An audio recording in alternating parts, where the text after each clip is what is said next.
Nos faltan solamente un par de pactos menores antes de empezar con el nuevo pacto, que va a ser lo que nos vamos a concentrar en los últimos 2 días del curso. El siguiente pacto que vamos a hablar es acerca de un pacto que se menciona en la Biblia, pero se menciona poco, el pacto fraternal, el pacto entre hermanos, que es un pacto entre una persona y otra, con Dios como testigo, y como vamos a ver, en ciertas condiciones es un pacto tácito, e incluye cómo nos tratamos unos a otros, especialmente los hermanos en la fe. Leamos Amós capítulo 1, versículos 9 y 10.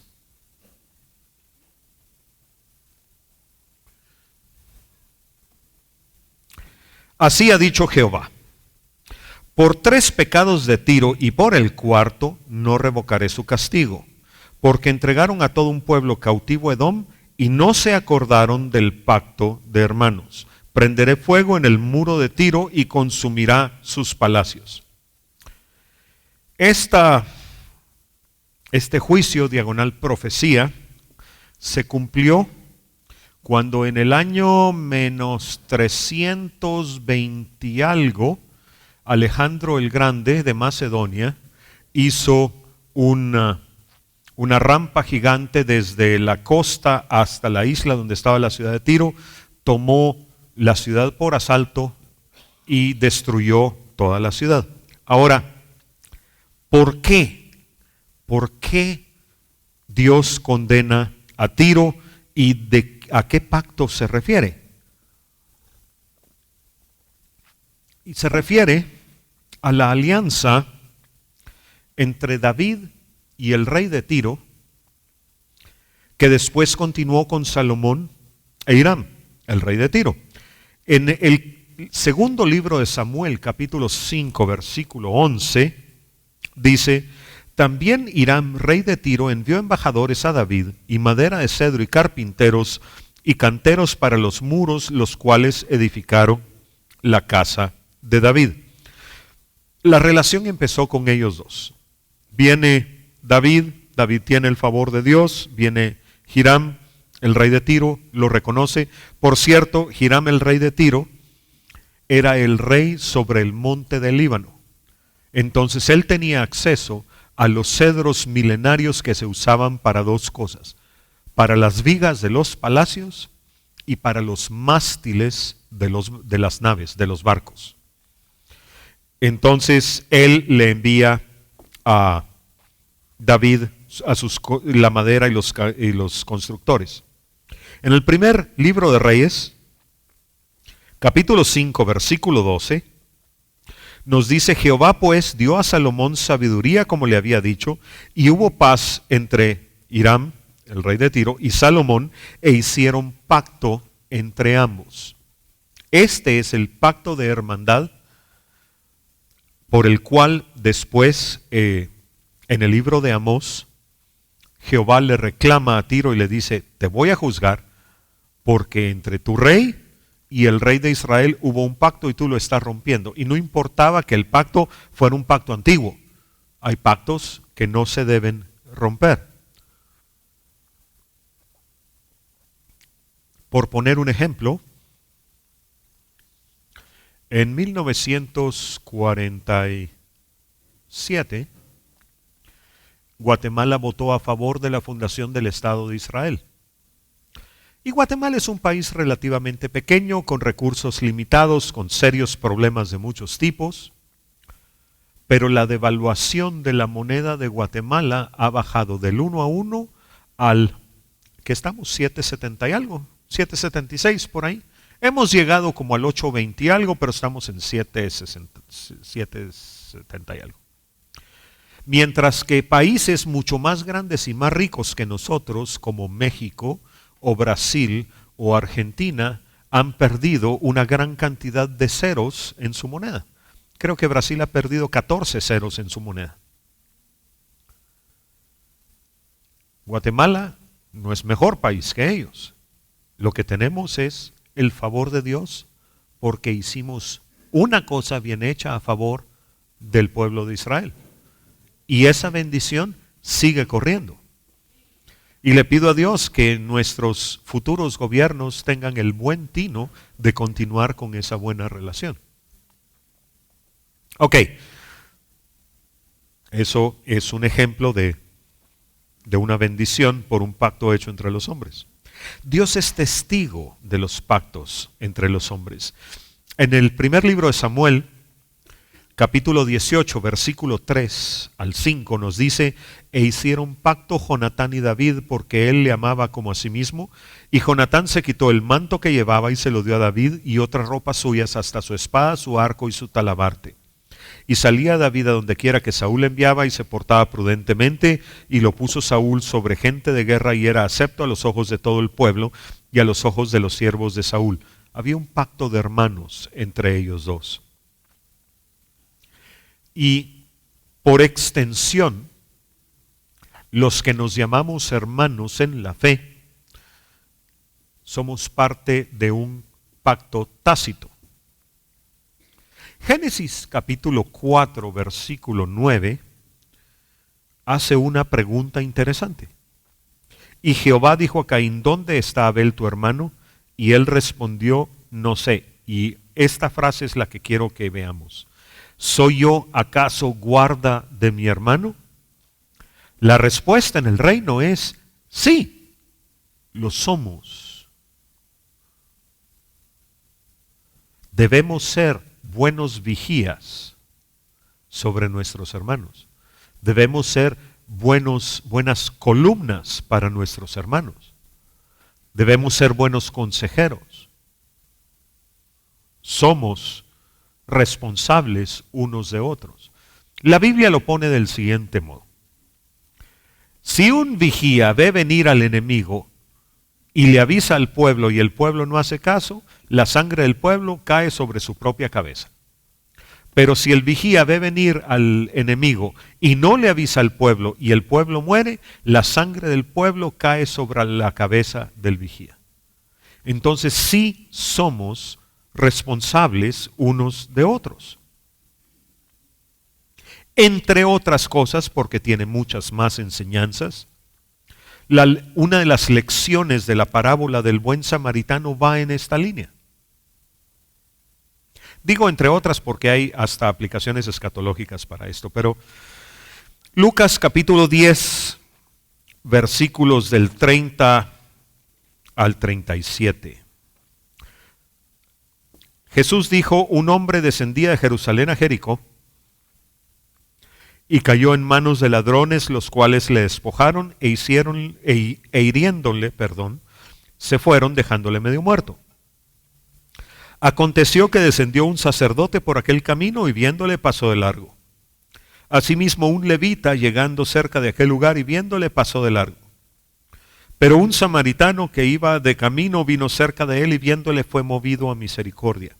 Y acercándose, vendó sus heridas, echándoles aceite y vino, y poniéndole en su cabalgadura lo llevó al mesón y cuidó de él. Otro día al partir sacó 2 denarios y los dio al mesonero y le dijo: cuídamele, y todo lo que gastes de más yo te lo pagaré cuando regrese. ¿Quién pues de estos 3 te parece que fue el prójimo del que cayó en manos de los ladrones? Él le dijo: el que usó de misericordia con él. Entonces Jesús le dijo: ve tú y haz lo mismo. La persona que menos se esperaba que tuviera misericordia de este hombre, el samaritano. Los judíos y los samaritanos no se llevaban, la Biblia lo dice. Ese, el que menos esperaba, fue el que lo ayudó.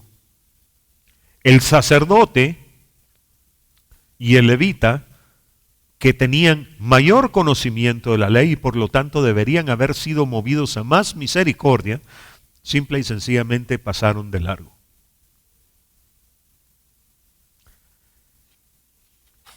No seamos como ese sacerdote y ese levita.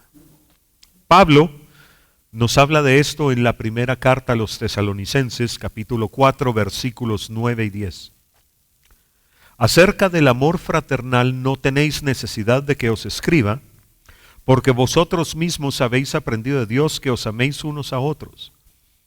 Y también lo hacéis así con todos los hermanos que están por toda Macedonia. Pero os rogamos, hermanos, que abundéis en ello más y más. Quiero aquí hacer una aclaración. Cuando el Nuevo Testamento habla de amor, la palabra griega que se usa allí no marca un sentimiento, marca una acción. Y por eso es que la traducción de la Biblia de Jerusalén, en vez de usar la palabra amor, usa la palabra caridad. Porque la palabra caridad conlleva una connotación de hacer algo. Entonces, aquí en Primera Tesalonicenses, Pablo lo que les dice es, acerca de sus acciones amorosas, no tenéis necesidad de que os escriba, porque vosotros mismos habéis aprendido de Dios que os debéis ayudar unos a otros. Y también ayudáis a todos los hermanos que están por toda Macedonia, pero os rogamos, hermanos, que abundéis en estas acciones más y más. Esa es una explicación de estos dos versículos. Y hay otra cita que no recuerdo en este momento dónde está, pero que dice que si hay un hermano con necesidad y uno dice que Dios te provea pero no hace nada al respecto, está haciendo mal. ¿Perdón? Santiago, gracias. Estamos, en cierto sentido, en este pacto fraternal con todos aquellos que consideramos hermanos en la fe. Ahora, habiendo dicho esto, sé que hay muchas personas que se columpian y que se aprovechan de la buena fe de los hermanos. Tristemente, los hay. Pero eso no es excusa para que dejemos que nuestro corazón se endurezca. Simple y sencillamente, si tenemos que ser cautos, aprendamos a escuchar la voz de Dios y a preguntarle, Señor, ¿ayudo o no ayudo? Hace muchos años se me acercó una persona con una necesidad y me contó una historia un poco fuerte. Y Dios me habló y me dijo, te está diciendo la verdad, ayúdalo. Pero también, generalmente cuando alguien se me acerca y yo voy manejando y es en un semáforo, yo le pregunto, Señor, ¿sí o no? Y le pregunto cuando es una persona que no conozco, porque como que ciertos semáforos y ciertas esquinas son propiedad privada de una o más personas que piden allí, ¿no? Y a veces el Señor me ha dicho, sí, ayuda. Las menos, pero sí lo ha hecho. Y en muchas ocasiones me ha dicho, no. He aprendido a preguntar aún eso. Romanos capítulo 13, versículo 8 nos dice, no debáis a nadie nada sino el amaros unos a otros, porque el que ama al prójimo ha cumplido la ley. Y aquí la palabra es la misma, es amor en acción, no es sentimiento.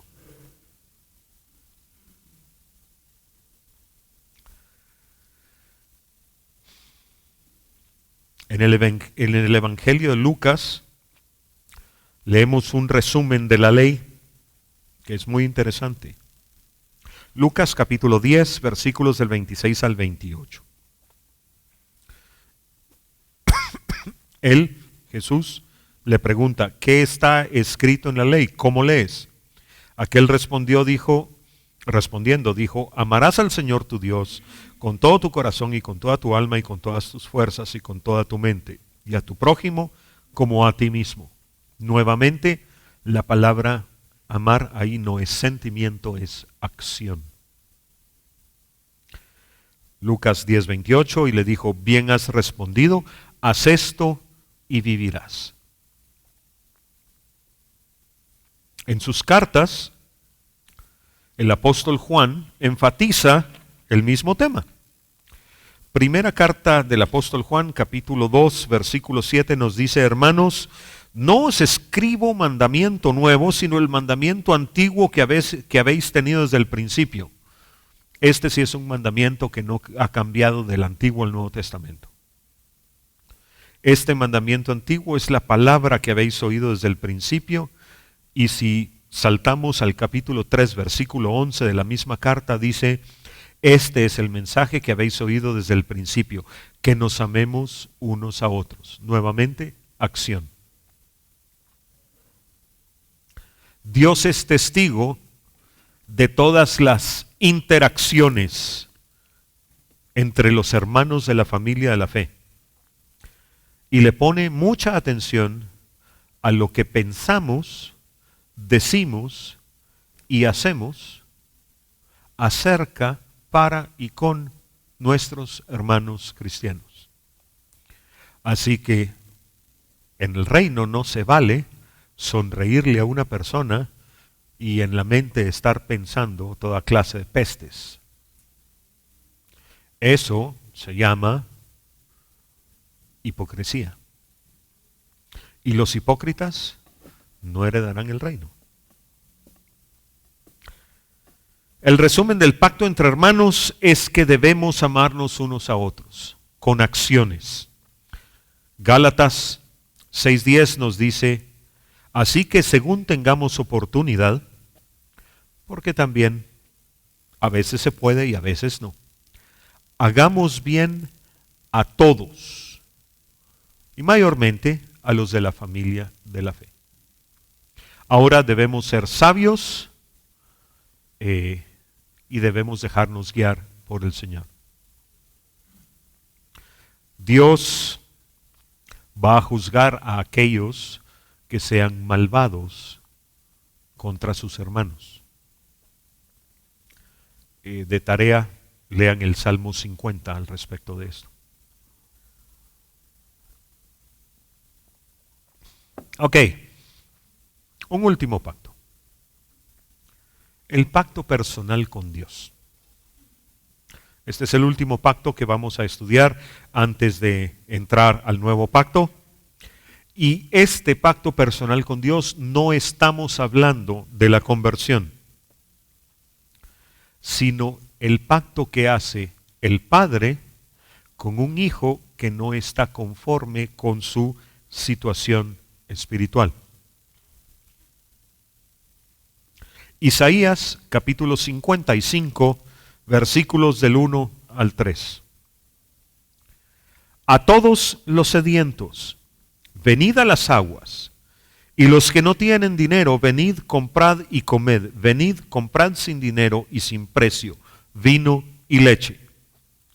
¿Por qué gastáis el dinero en lo que no es pan y vuestro trabajo en lo que no sacia? Oídme atentamente y comed del bien, y se deleitará vuestra alma con grosura. Inclinad vuestro oído y venid a mí. Oíd y vivirá vuestra alma, y haré con vosotros pacto eterno, las misericordias firmes de David. Esta es una invitación que Dios hace a aquellos que quieren responder a lo que Dios está diciendo. Ahora, lo que Dios dice, el rema de Dios, no el logos, no la palabra de Dios, la Biblia, sino el rema de Dios, lo que Dios dice ha cambiado conforme ha pasado el tiempo. Las cosas que Dios quiere ver que realicemos hoy no son necesariamente las mismas que Él quería ver realizadas en el siglo IV. Entonces, por eso es que el versículo 2 dice: oídme atentamente. Y el versículo 3 dice: inclinad vuestro oído y oíd, porque necesitamos poner atención. Una de las cosas más importantes que tiene que aprender la persona que se convierte, que se vuelve cristiano, es aprender a escuchar la voz de Dios. Hay situaciones en las que es más fácil, situaciones en las que es más difícil. Hay personas para las que es más fácil, hay personas para las que es más difícil.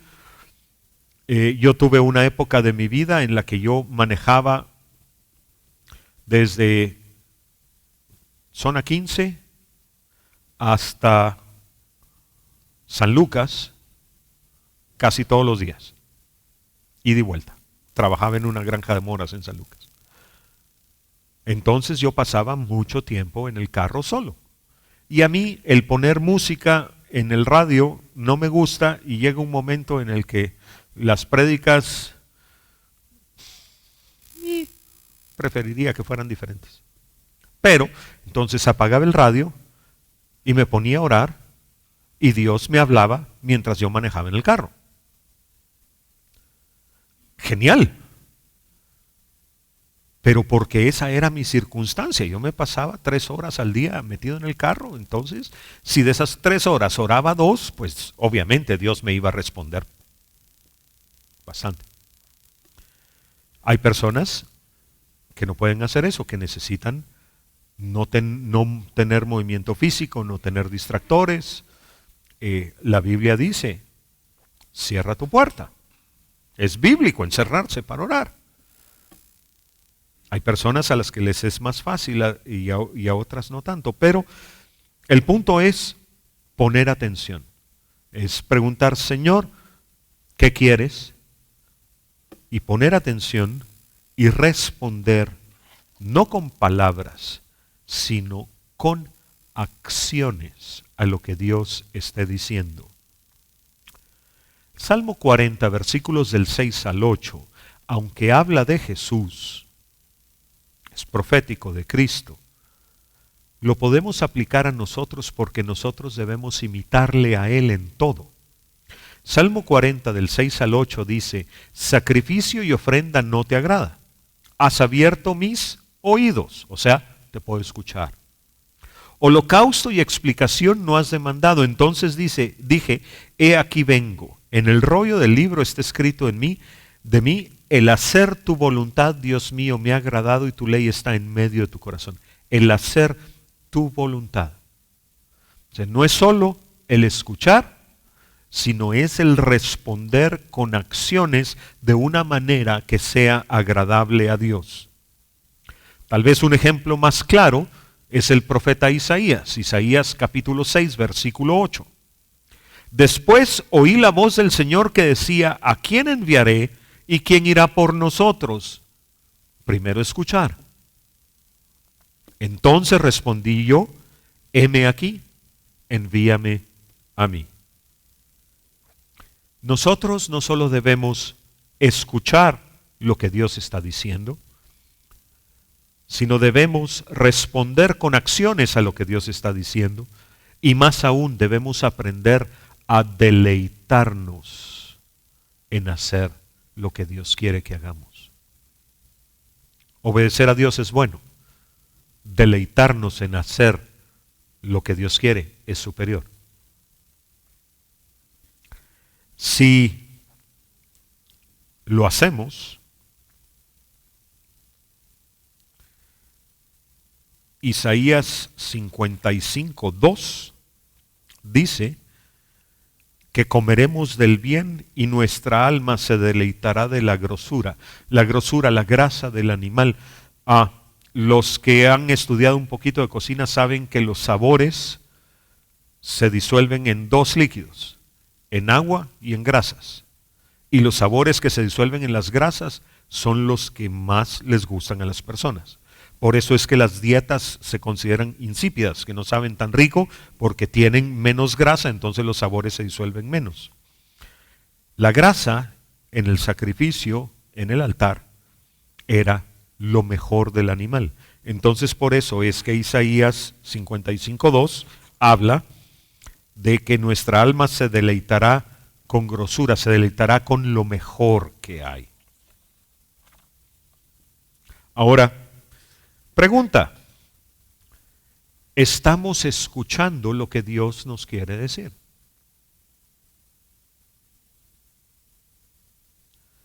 Y si no lo estamos escuchando, queremos escuchar lo que Dios nos quiere decir. Dios habla de muchas maneras. Dios puede bajar un dedo del cielo y escribir en la pared. Es poco común, pero puede. Dios puede hablar con voz audible, Puede.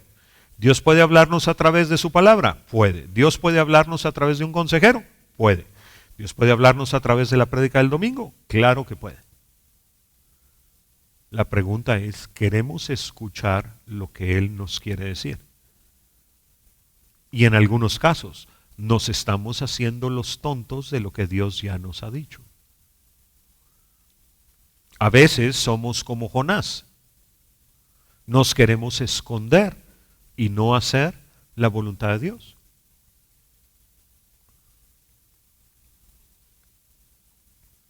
Zacarías 8:9 nos dice, así ha dicho Jehová de los ejércitos, esfuércense vuestras manos, los que oís en estos días estas palabras de la boca de los profetas, desde el día que se echó el cimiento de la casa de Jehová de los ejércitos para edificar el templo. Esfuércense vuestras manos, los que escuchan las palabras de la boca de los profetas, o sea, las palabras que vienen de Dios. Respondamos a lo que Dios nos dice. Ahora, Isaías 55:3 nos habla que aquellos que escuchan a Dios, responden a Dios como Dios quiere que respondan y hacen pacto con Él, la recompensa de ese pacto son las misericordias firmes de David. Y las misericordias firmes de David, o las misericordias que Dios le hizo a David, que iban a permanecer a través del tiempo, incluían tres cosas principalmente. Incluían descendencia, incluían liderazgo e incluían gobierno. Salmo 89, versículos 3 y 4. Hice pacto con mi escogido, juré a David mi siervo, diciendo, para siempre confirmaré tu descendencia y edificaré tu trono por todas las generaciones. Descendencia, liderazgo, gobierno.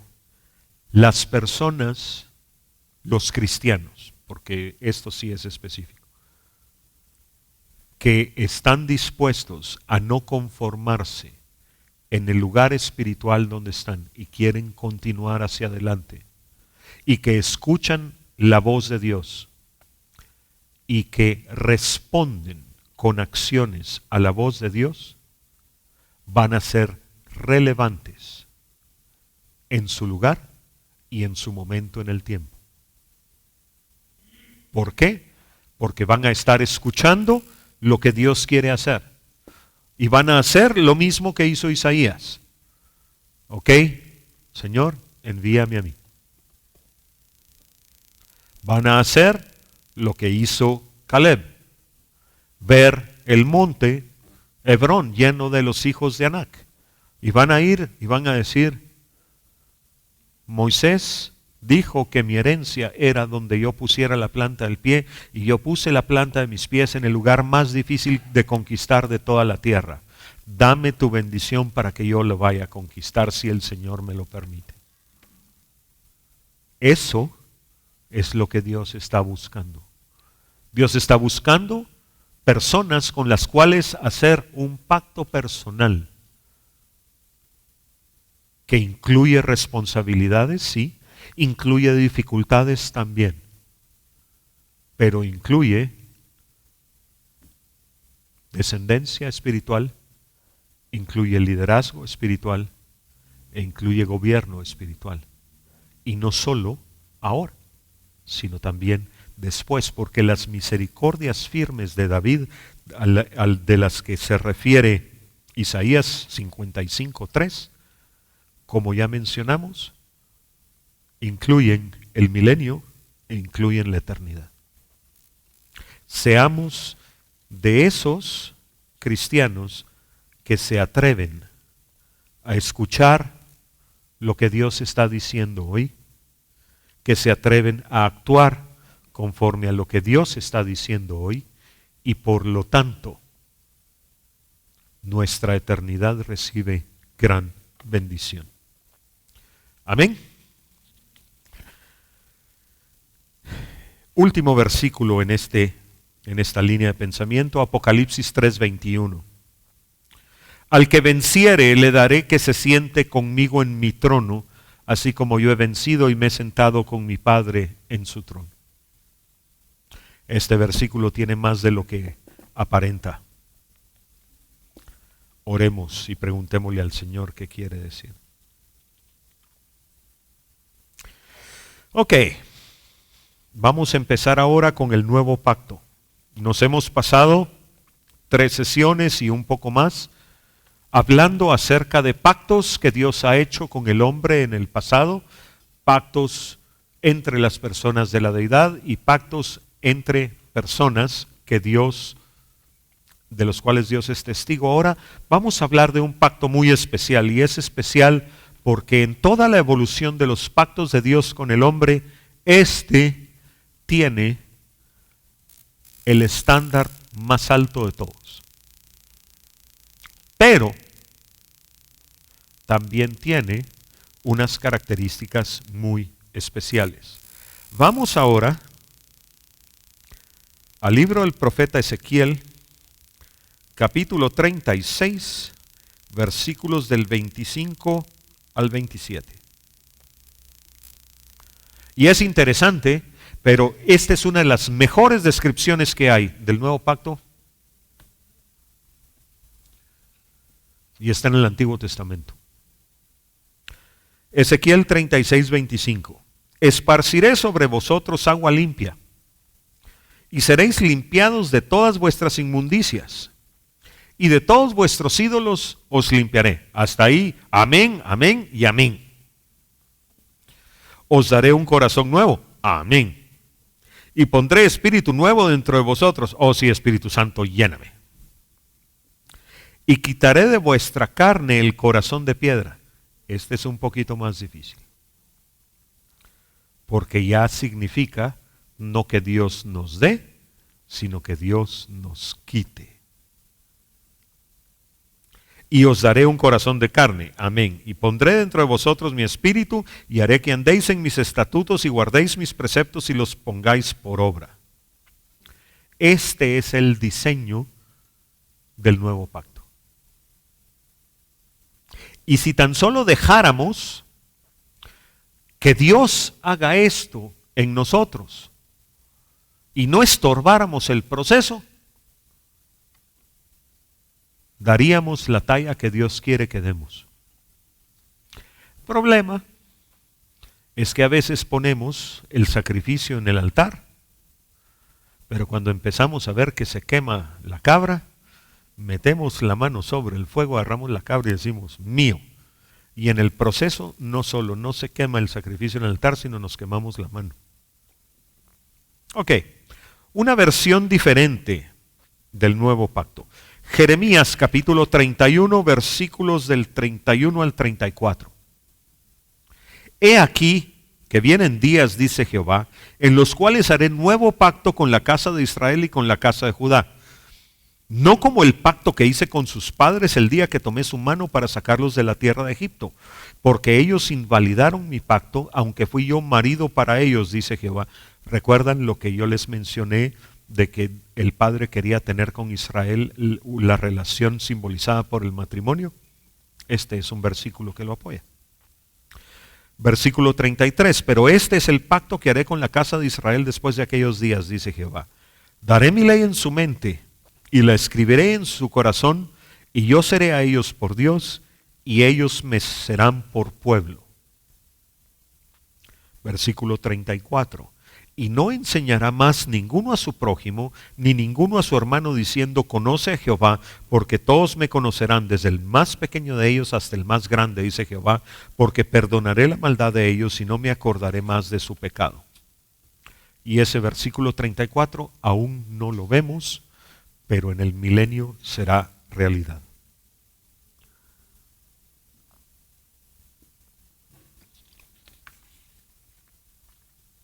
Ahora, como dice Jeremías 31:32, los israelitas invalidaron su pacto. El pueblo se empezó a desviar desde que Moisés estaba sobre el monte. mientras Dios estaba escribiendo con su propio dedo los mandamientos en las dos primeras tablas. Éxodo 32 del 1 al 4. Viendo el pueblo que Moisés tardaba en descender del monte, se acercaron entonces a Aarón y le dijeron: levántate, haznos dioses que vayan delante de nosotros, porque a este Moisés, el varón que nos sacó de la tierra de Egipto, no sabemos qué le haya acontecido. Y Aarón les dijo: apartad los zarcillos de oro que están en las orejas de vuestras mujeres, de vuestros hijos y de vuestras hijas, y traédmelos. Entonces todo el pueblo apartó los zarcillos de oro que tenían en sus orejas y los trajeron a Aarón. Y él los tomó de la mano de ellos y les dio forma con buril e hizo de ello un becerro de fundición. Entonces dijeron: Israel, estos son tus dioses que te sacaron de la tierra de Egipto. Acababan de ver tremendos milagros. Acababan de ver los juicios de Dios sobre Egipto. Acababan de ver cómo Dios juzgaba a los dioses de Egipto con plaga tras plaga tras plaga.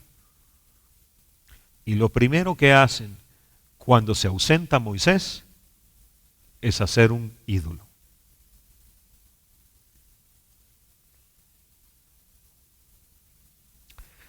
Triste. Ese fue el principio del fin de Israel. Y aunque pasaron siglos después de ese momento, el corazón de Israel nunca se enderezó. En el tiempo de los jueces, el ciclo fue apartarse de Dios, ser juzgados, clamar a Dios, que se levantara un juez, ser liberados por el juez, pero después empezaba otra vez apartarse de Dios, ser juzgados, clamar a Dios, que apareciera un juez que los volviera a liberar. Una tras otra vez. El corazón del pueblo de Israel no cambió desde el Sinaí hasta que fue destruido el templo y Jerusalén. Y una de las razones por las cuales ese pensamiento me aterra es porque existe la posibilidad que muchos cristianos hagamos exactamente lo mismo y no aprendamos. Ahora, el nuevo pacto trae consigo la gracia para que sí aprendamos. Pero me preocupa porque yo veo el mundo y veo la iglesia y no veo que la iglesia y el mundo estén muy diferentes en general. Y el mundo cada vez va peor. El autor de la carta a los Hebreos reclama las promesas dadas a Israel en Jeremías 31, que ya lo leímos, las reclama para la iglesia. Hebreos capítulo 8, versículos del 7 al 13. Porque si aquel primero, el primer pacto, el pacto de Moisés, hubiera sido sin defecto, ciertamente no se hubiera procurado lugar para el segundo, el nuevo pacto. Porque reprendiéndolos dice: he aquí vienen días, dice el Señor, en que estableceré con la casa de Israel y la casa de David un nuevo pacto. Y básicamente está repitiendo Jeremías: no como el pacto que hice con sus padres el día que los tomé de la mano para sacarlos de la tierra de Egipto, porque ellos no permanecieron en mi pacto y yo me desentendí de ellos, dice el Señor. Por lo cual, este es el pacto que haré con la casa de Israel después de aquellos días, dice el Señor. Pondré mis leyes en la mente de ellos y sobre su corazón las escribiré, y seré a ellos por Dios y ellos me serán a mí por pueblo. Y ninguno enseñará a su prójimo ni ninguno a su hermano diciendo: conoce al Señor, porque todos me conocerán desde el menor hasta el mayor de ellos, porque seré propicio a sus injusticias y nunca más me acordaré de sus pecados y de sus iniquidades. Al decir nuevo pacto, ha dado por viejo al primero, y lo que se da por viejo y se envejece está próximo a desaparecer. Y la razón por la cual cita tan textualmente a Jeremías es porque esta carta estaba dirigida a los cristianos hebreos de Jerusalén. Pero el versículo 13 tal vez es el más importante para nosotros. Al decir nuevo pacto, ha dado por viejo al primero, y lo que se da por viejo y se envejece está próximo a desaparecer. Efectivamente, en el año 70 5 legiones romanas más un tren de artillería de sitio, o sea, catapultas y onagros y ballestas, sitiaron la ciudad de Jerusalén y en menos de 25 semanas tomaron primero la pared nueva del norte, después la pared intermedia y en el tercer ataque tomaron la explanada del templo y destruyeron la ciudad de Jerusalén. Y se acabó el sacrificio en el templo.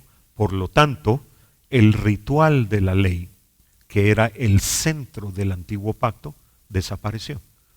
Se cumplió lo que dice Hebreos 8:13. El pacto está próximo a desaparecer. Efectivamente, desapareció el ritual, el culto ritual a Dios a la manera judía. Ahora, hablando del antiguo pacto, el arca del antiguo pacto es una prefigura del corazón del hombre que ha entrado en el nuevo pacto. Porque así como el arca contenía las tablas de piedra donde estaban escritos los 10 mandamientos, el corazón del cristiano debería tener escritos, y no en tablas de piedra, sino de carne, las leyes de Dios. Ahora, tener escritos no quiere decir, ok, Dios los escribió y yo los tengo que leer para acordarme y hacerlo. No, la figura allí es que están escritos porque están continuamente en actividad. El nuevo pacto a lo que lleva al cristiano no es a conocer la voluntad de Dios, sino a hacer continuamente la voluntad de Dios. No es solo a conocer sus caminos, es a andar en sus caminos todos los días de nuestra vida. El nuevo pacto no es solo que Dios nos da un conocimiento religioso en la mente. Incluye, como dice el Nuevo Testamento, el que Dios da tanto el querer como el hacer. O sea, pone en nuestro corazón el deseo e incluso a veces la necesidad de hacer la voluntad de Dios y nos da las oportunidades para realizarla. Vamos a pararnos un momento, estirarnos y volvernos a sentar. Porque ya todos estamos cansados y si no, esta última media hora va a estar dura.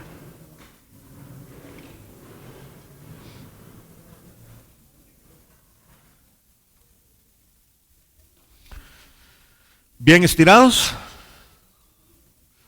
Ok, bueno, sentémonos.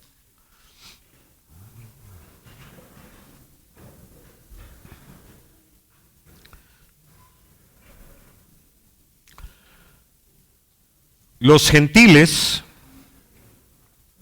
conversos, la iglesia, entró a las promesas del nuevo pacto porque los judíos provocaron a celos a Dios.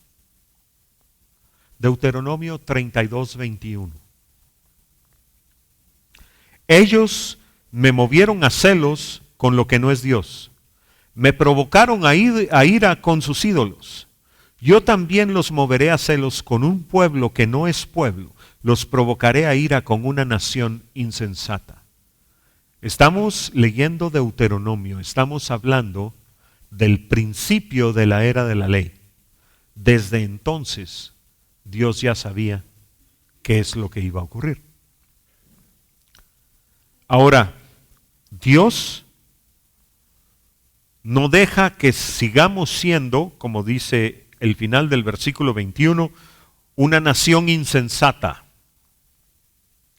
Dios transforma a todo aquel que entra al nuevo pacto y se deja transformar. Y nos convierte en lo que dice la primera carta de Pedro, capítulo 2, versículos 9 y 10. Mas vosotros sois linaje escogido, real sacerdocio, nación santa, pueblo adquirido por Dios, para que anunciéis las virtudes de aquel que os llamó de las tinieblas a su luz admirable. ¿Recuerdan que hemos mencionado varias veces la importancia de la acción?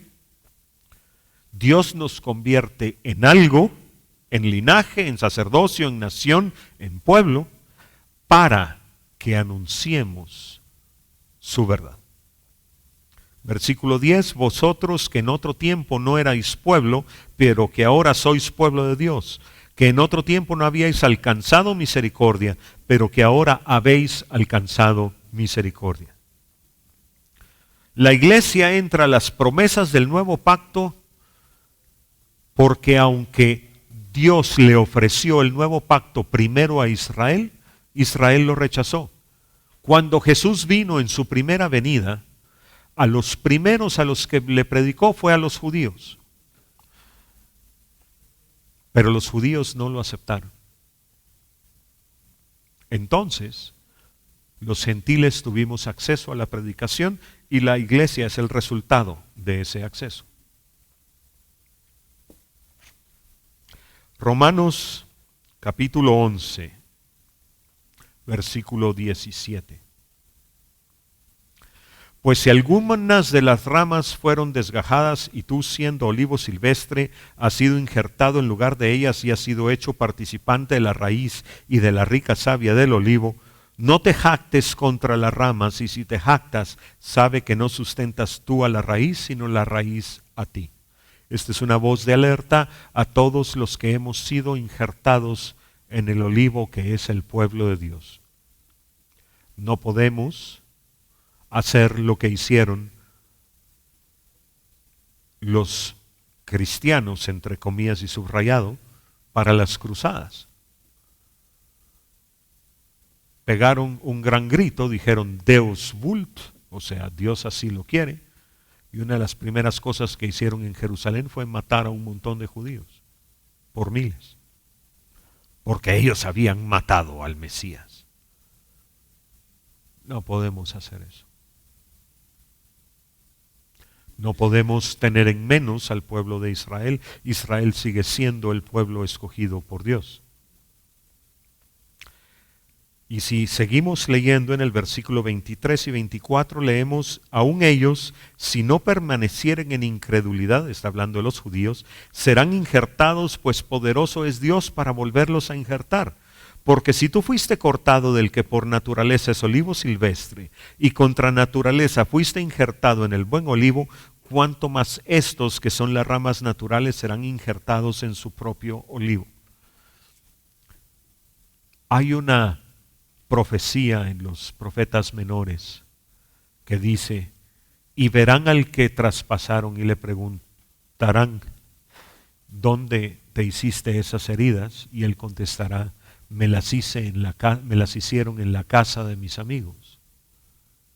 Cuando al final de esta era, militarmente Israel sea atacado y sitiado y a punto de ser destruido, y vean a Jesús en los cielos, van a decir, este es el Mesías.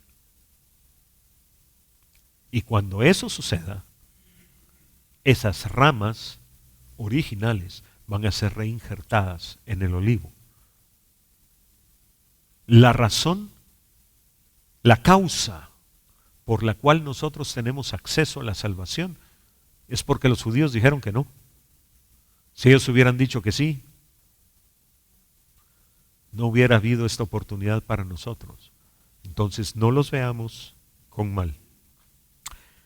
Versículos 25 en adelante, 25 a la mitad, ha acontecido a Israel endurecimiento en parte hasta que haya entrado la plenitud de los gentiles. Lo que estaba diciendo. ¿Me harías el favor de abrir las ventanas, que siento un poco de falta de oxígeno en el lugar y creo que eso es lo que nos está afectando? Gracias. Y luego todo Israel será salvo, como está escrito, vendrá de Sión el libertador que apartará de Jacob la impiedad. Y este será mi pacto con ellos cuando yo quite sus pecados.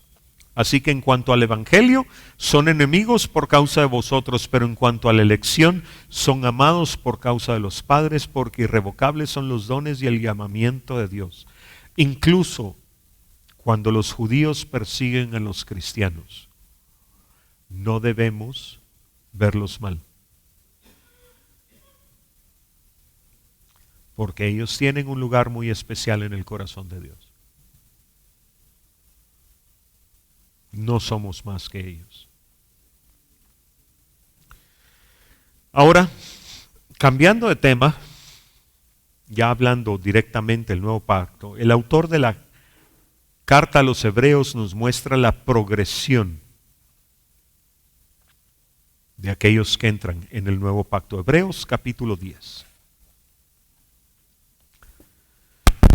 versículo 16. Este es el pacto que haré con ellos después de aquellos días, dice el Señor. Pondré mis leyes en sus corazones y en sus mentes las escribiré. Añade, y nunca más me acordaré de sus pecados y transgresiones. Pues donde hay remisión de estos no hay más ofrenda por el pecado. Una de las grandes diferencias entre el antiguo pacto y el nuevo pacto es que en el antiguo pacto había que repetir los sacrificios por el pecado una y otra vez. Mas el sacrificio de Cristo, una vez y para siempre, borró nuestros pecados y transgresiones. Versículo 19, así que hermanos, teniendo libertad para entrar en el lugar santísimo por la sangre de Jesucristo, por el camino nuevo y vivo que Él nos abrió a través del velo, esto es de su carne, y teniendo un gran sacerdote sobre la casa de Dios, versículo 22, acerquémonos con corazón sincero. Y esta es una de las cosas que a muchos se les olvida. Acerquémonos con corazón sincero, en plena certidumbre de fe, purificados los corazones de mala conciencia y lavados los cuerpos con agua pura, o sea, bautizados. El proceso es más o menos así, en resumen. El hombre se convierte, de una manera o de otra, a un hombre que no conoce al Señor, se le presenta el plan de salvación. Se le explica el sacrificio de Cristo. Y esta persona toma la decisión de cambiar su eternidad de muerte a vida. Después de eso, Dios perdona sus pecados. Cuando esta persona acepta el sacrificio de Cristo como suficiente por sus pecados, Dios lo considera justo. Y después de eso, el hombre tiene acceso al trono de la gracia. Ahora, eso no hace perfecta a una persona. El último paso es que el corazón del hombre es purificado, y eso no es instantáneo. Eso requiere una vida de caminar con el Señor. Y ese es, digamos, el resumen del nuevo pacto. Y vamos a ver diferentes aspectos que nos ayudan a entender ese resumen, pero es conversión, justificación, el velo fue roto, acceso a la presencia de Dios, y de ahí en adelante el ser hechos justos.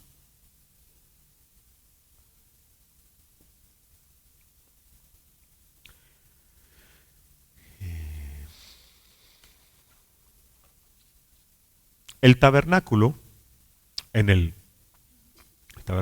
desierto era sombra y figura de verdades espirituales, no solo del nuevo pacto, sino de la eternidad. Hebreos 8:5. Los cuales sirven a lo que es figura y sombras de las cosas celestiales, como se le advirtió a Moisés cuando iba a erigir el tabernáculo, diciéndole, mira, haz todas las cosas conforme al modelo que te ha sido mostrado en el monte.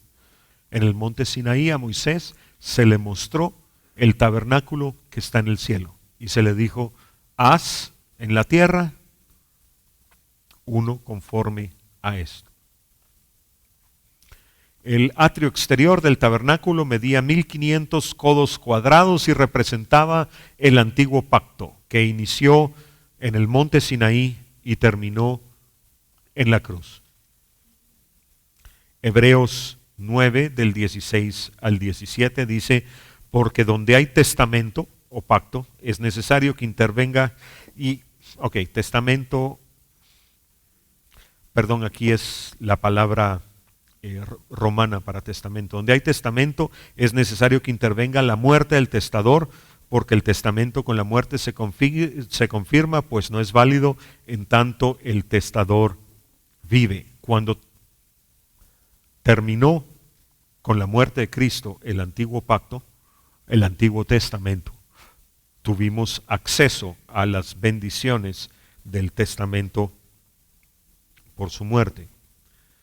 El lugar santo medía 2000 codos cúbicos, 20 por 10 por 10 codos, y representa el nuevo pacto, la era de la iglesia, que inició en el monte de la calavera, en el Gólgota, y terminará con la segunda venida del Señor, más o menos 2000 años. No voy a ser dogmático y me niego a aventurar fechas, porque si entiendo bien la Biblia, cada fecha que yo proponga definitivamente no es, porque solo el Padre sabe el día y la hora. Entonces, si yo propongo algo, esa no es. Romanos capítulo 11, versículos 25 y 26. Porque no quiero, hermanos, que ignoréis este misterio, para que no seáis arrogantes en cuanto a vosotros mismos, que ha acontecido a Israel endurecimiento en parte hasta que haya entrado la plenitud de los gentiles, y luego todo Israel será salvo, como está escrito, vendrá de Sión el libertador, que apartará de Jacob la impiedad. La segunda venida del Señor anunciada en Romanos. El lugar santísimo medía 1000 codos cúbicos, 10 por 10 por 10, y representa la era del milenio o la dispensación del reino milenial, que iniciará cuando el Señor descienda sobre el monte de los olivos y terminará en el juicio del gran trono blanco, el cual podemos leer en Apocalipsis 20, versículos del 11 al 15. No lo vamos a leer, pero ahí se describe el juicio del trono. El nuevo pacto se puede resumir en su evolución histórica así. El nuevo pacto se manifestó en la persona de Jesucristo, en la persona del Hijo, y esa manifestación nos es relatada en los 4 evangelios. Después, el nuevo pacto se propagó por el mundo conocido, especialmente en el Medio Oriente y en el mundo romano, y esa propagación se inició, el relato está en el libro de los Hechos, pero esa propagación continúa hasta el día de hoy. Como mencioné ayer, creo que fue, sí, ayer tuvo que haber sido, para el año 114 en la ciudad de Colonia, en Alemania, ya había una colonia cristiana, aunque no fuera parte del imperio. Las cartas de Pablo y los otros apóstoles contenidas en el canon de la Biblia son la explicación del nuevo pacto. O sea, los hombres somos complicados. Dios es increíblemente simple si lo pudiéramos entender. Nosotros somos los que nos hacemos problemas. Entonces necesitamos la explicación, que el nuevo pacto nos ha explicado por todos los apóstoles que escribieron las epístolas. Y el final del nuevo pacto, la consumación del nuevo pacto, está profetizada en el libro de Apocalipsis y ocurrirá al final de esta era. Hablemos un poco acerca de la manifestación del nuevo pacto en la persona de Jesucristo. Leamos la primera carta de Pablo a Timoteo, capítulo 3, versículo 16. Indiscutiblemente grande es el ministerio de la piedad. Dios fue manifestado en carne, justificado en el Espíritu, visto de los ángeles, predicado a los gentiles, creído en el mundo y recibido arriba en gloria. Mateo 1:23. He aquí, una virgen concebirá y dará luz a un hijo y llamará su nombre Emmanuel, que traducido es Dios con nosotros. Eso fue todavía más accesible. Dios platicando con las personas y con todos, porque los fariseos lo acusaban de ser amigo de pecadores, y lo que estaba haciendo era accesible.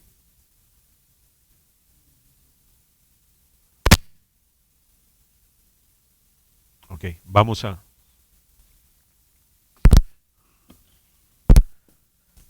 cambiar de micrófono. Lo que Jesús hizo fue hacerse accesible a todos.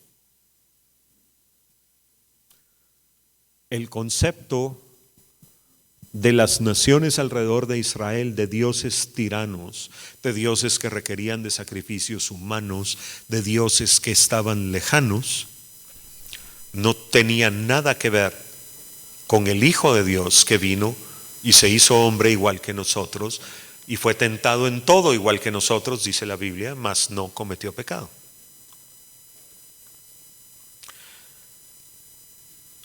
Los 4 evangelios son una revelación de la persona de Jesucristo en su primera venida, más importante que los milagros, más importante que las enseñanzas incluso.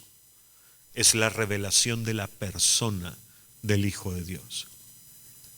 Marcos capítulo 14, versículo 24, y les dijo: esto es mi sangre del nuevo pacto que por muchos es derramada. Cuando Jesús dijo eso, y se lo dijo a sus discípulos que eran judíos, aunque ellos no lo entendieron en ese momento, eventualmente ellos entendieron que él estaba anunciando un pacto que iba a sustituir a los sacrificios del templo. Ahora, la misión de Cristo no fue únicamente convertirse en el sacrificio del nuevo pacto. Sí, esa es una de las dimensiones de lo que él vino a hacer, pero no fue lo único que vino a hacer. Hebreos capítulo 7 versículos 26 y 27 dice: porque tal sumo sacerdote nos convenía, santo, inocente, sin mancha, apartado de los pecadores y hecho más sublime que los cielos, que no tiene necesidad cada día, como aquellos sumos sacerdotes, de ofrecer primero sacrificios por sus propios pecados y luego por los del pueblo, porque esto lo hizo una vez para siempre, ofreciéndose a sí mismo. Ok, sí, él fue el sacrificio, pero su misión también fue manifestar con su vida el estándar del nuevo pacto. Él vino a ser el ejemplo de que es posible cumplir el alto estándar de Dios siendo una persona.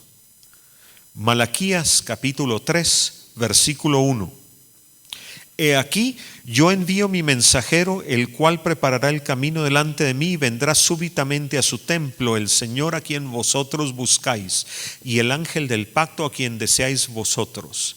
He aquí viene, ha dicho Jehová de los ejércitos. La palabra ángel y la palabra mensajero son la misma en hebreo. Y aquí no se habla de Juan el Bautista, sino se habla de Cristo. Una gran verdad que los cristianos debemos entender es que si Dios quiere que proclamemos un mensaje, nos tenemos que convertir en el mensaje. Tenemos que aprender que no se trata de lo que hablamos tanto como de lo que vivimos. El mejor predicador es aquel que habla de lo que Dios ha forjado en su vida a fuerza de fuego y martillo. Dios a veces se toma años en forjar el mensaje en el corazón de cada mensajero.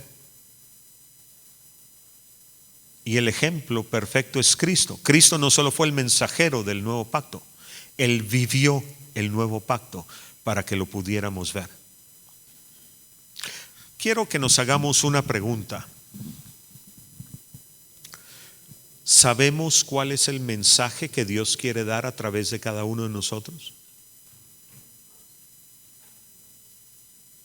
Lo voy a poner en términos más simples. Hay cristianos que sienten la necesidad de ser evangelistas. Su mensaje es la salvación. Hay cristianos que sienten la necesidad de ser columnas de apoyo en las iglesias. Y son diáconos, ancianos, sugieres el nivel que sea. Diaconisas, servidoras. Hay cristianos que sienten la necesidad de llevar el mensaje de la salvación a países donde los pueden meter en una olla y se los pueden comer porque todavía hay caníbales en algunos lugares. Y su mensaje de vida es ser misioneros.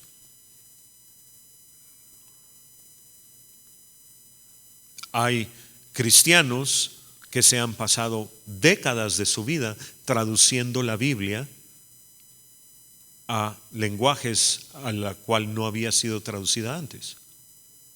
¿Cuál es el mensaje que Dios tiene para la vida de cada uno de nosotros? ¿Qué es lo que Dios quiere proclamarle al mundo a través de nuestra vida? Porque ese mensaje, el primero que tiene que aprender el mensaje que Dios quiere que yo dé, soy yo. Tiene que volverse vida en mi vida.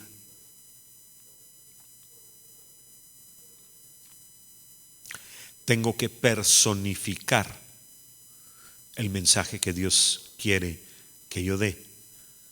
Ahora, si ya sabemos cuál es el mensaje, estamos dejando que Dios forje ese mensaje en nuestro corazón a fuego y martillo. Una espada no se forja en frío. Una vez hice una prédica acerca de ser espada en la mano del capitán de guerra, o sea, ser una espada en la mano de Jesús, y usé como ilustración las espadas estilo japonés, las katanas. Y si algo tiene el forjar una espada japonesa, es que el yunque, el martillo y el fuego son elementos constantes. Desde que se escoge el mineral de hierro, se mezcla con carbono para que sea acero de alto carbono, se empieza a doblar el acero sobre sí hasta que tiene 1000 o más capas. Se le da forma a la espada a fuerza de martillazos. Y como el acero de carbono es duro, para que el martillazo pueda cambiar la forma de la espada, hay que ablandarlo metiéndolo al fuego. Porque el acero, cuando ya está en anaranjado, ya un martillazo ya le cambia la forma, pero en frío no. Y esa es la necesidad del horno. O sea, los cristianos no pasamos por el horno de la fricción o el desierto o la rueda del alfarero, o como le querramos decir, solo porque sí. No se trata de que suframos. Se trata de que nos volvamos maleables a los tratos de Dios. Hemos dejado que Dios nos ablande con el fuego para poder forjar en nuestro corazón el mensaje.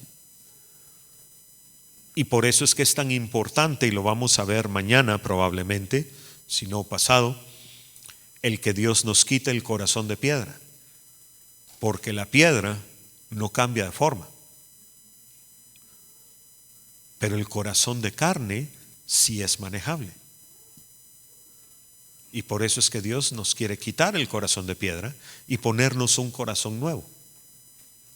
Porque necesitamos ser maleables en las manos de Dios. Necesitamos ser barro en las manos del alfarero. Y cuando cantamos ese coro que dice, toma mi vida, hazla de nuevo, que es Dios santo, no sé cuántas décadas tiene ese coro, pero es viejito. Lo que le estamos diciendo es: Señor, yo te autorizo a que me metas a mí al horno. Necesitamos entender eso. El nuevo pacto no es solo las bendiciones que Dios nos quiere dar, eso es tal vez lo menos importante. Lo más importante es que nos dejemos tratar por Dios para que al final del proceso seamos a imagen y semejanza del Dios que nos creó. Amén.